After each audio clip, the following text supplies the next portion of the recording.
Good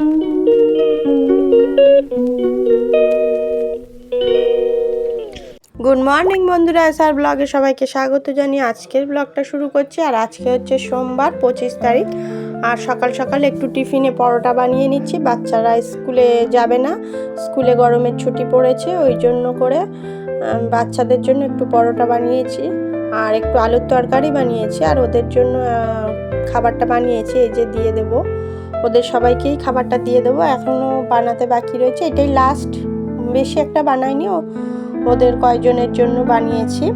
আর আজকে সোমবার, সেহেতু আজকে স্নান সেরে পুজো দেব আগে, তারপরে খাওয়া দাওয়া করব। এখন টিফিনটা বানিয়েছি ঠিক কথা, কিন্তু খাওয়া হবে না, বাচ্চাদেরকে খেতে দেব, তারপরে গিয়ে আমরা খাবো। আর সোমবারে আজকে ঠাকুরের ভোগটা দেবো। আজকে প্রথমে কাজই হচ্ছে ওইটাই, টিফিনটা বানালাম আর ঘরের কাজকর্ম এখনও কিছুই করা হয়নি।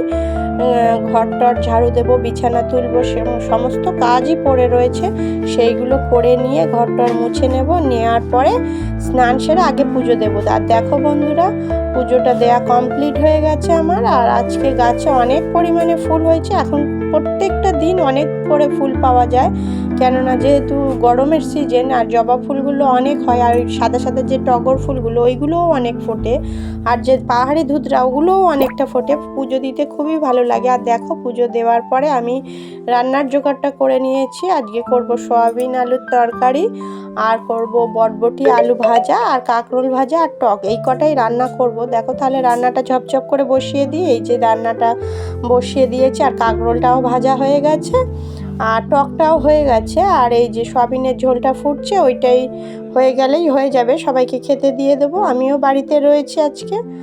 আর এই যে আমার রান্নার ফাইনাল লুক দেখিয়ে দিলাম, তোমাদের সাথে শেয়ার করলাম। তাহলে খাওয়া দাওয়ার পরে আসছি।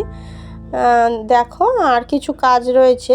আর এই যে দেখো বন্ধুরা, একটু জবা ফুল দিয়ে তেল তৈরি করব। যেই ফুলগুলো পুজোতে দিয়েছিলাম সেইগুলোর ওই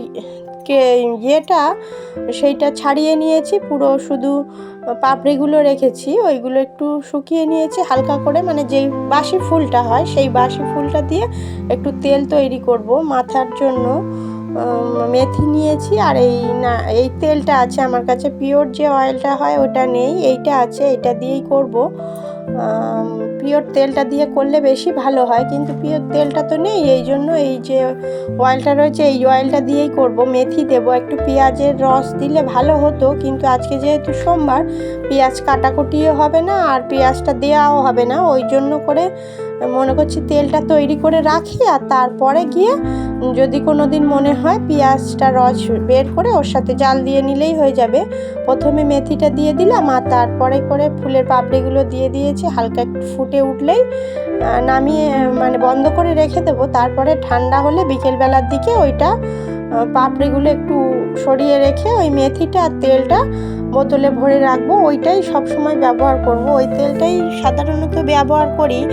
আর যেহেতু তেলটা গরমে সবসময় ব্যবহার করা যায় না, ওই স্নানের করার 1 ঘন্টা আগে মতন মেখে নিয়ে তারপরে গুড ইভিনিং বন্ধুরা, এখন সন্ধ্যাবেলা চাটা খেয়ে নিচ্ছি। আর বাচ্চারা যেহেতু বাড়িতেই রয়েছে, ওই জন্য ছোট মেয়েকে পড়তে বসাবো, ওই জন্য দেখো চাটা খেয়ে নিয়ে তারপরে পড়তে বসাবো। এই যে, আর তার মধ্যে ওই যে ছোট মেয়েকে চা দিয়ে পড়তে বসাবো, ওই জন্য 3 জনের জন্য চা করে নিয়েছি, শ্বশুরমশাইকেও চা দিয়ে দিয়েছি। আর দেখো বন্ধুরা, এখন হচ্ছে আমি তেলটা সাইজ করে নেব। ভাতটা বসিয়েছি, রাত্রে ভাত খাওয়া হবে, ওই জন্য করে ভাতটা বসিয়েছি।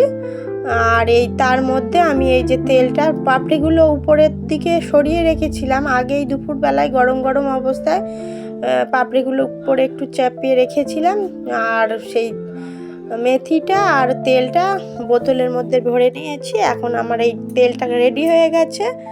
আর বললাম তো, যদি মনে করি কখনো পেঁয়াজের রস দেবো, তাহলে সেইভাবে পেঁয়াজের রস দিয়ে করে নেবো। আর এই যে দেখো, আমি ভাতটা বসিয়ে দিয়েছি, উপরে প্রত্যেক দিনের মতন জলটা উপরে দিয়ে দিয়েছি, দিয়ে তারপরে আর এই যে ভাতটা ফুটছে, প্রায় একটু পরেই হয়ে যাবে। আর এখন বাজে ঘড়িতে 9:30 পৌনে 10টা মতন, অ্যান্ড ভাতটা হয়ে যাবে। আর ওরাও, আমার হাজব্যান্ডও দোকান থেকে বাড়ি এসে যাবে, তাহলে ভাতটা খাওয়া হবে সবাই মিলে।